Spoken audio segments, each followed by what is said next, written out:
Collins Mayaki. Mr. Mayaki. Collins. Collins Mayaki is a global mentor and owner of multiple successful businesses dedicated to personal growth and coaching sales teams to enhance company profitability. His mentoring extends to individuals, aspiring business leaders, guiding them in transforming their ideas into successful ventures, with a focus on both personal and professional growth, driving economic growth through innovative business strategies. Join Collins on this journey to turn aspirations into reality, fostering success worldwide. Hallelujah. Do anyone have a coin here? A quick coin?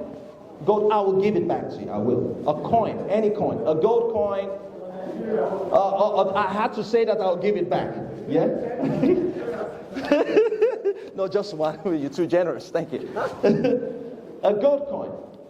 Now, we can all agree there is two sides to this coin, right? We're both in agreement.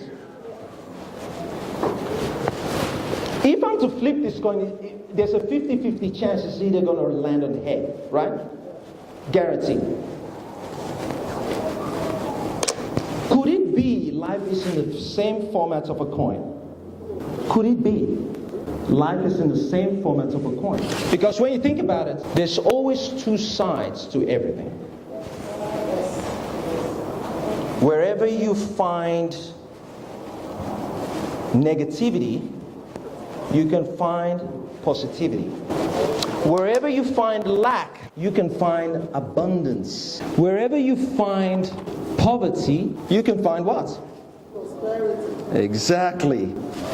So does that mean maybe we're looking at the wrong side of the coin?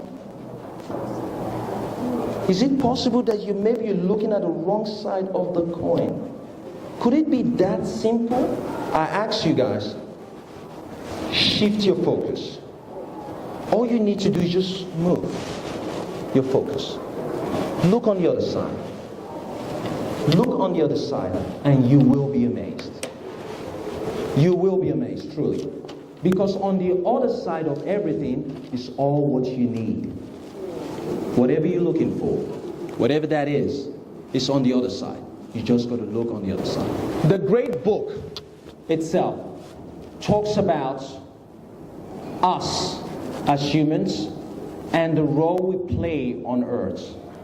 Now, I'm going to take this a little bit further and talk about something similar on the great book. I don't know if we put our Bible verse up there, but if you go to Luke 4 verse 1. Now, this is when, Satan is trying to tempt Christ. Luke 4 verse 1, and I'm going to read it out while you guys are going to your vote. To be honest, I've got a lot of questions on that one itself. Why would the Spirit be leading him into the wilderness? Shouldn't the Spirit be leading him to the opposite direction? But there's lesson to be taken from here. And I'm going to get to that.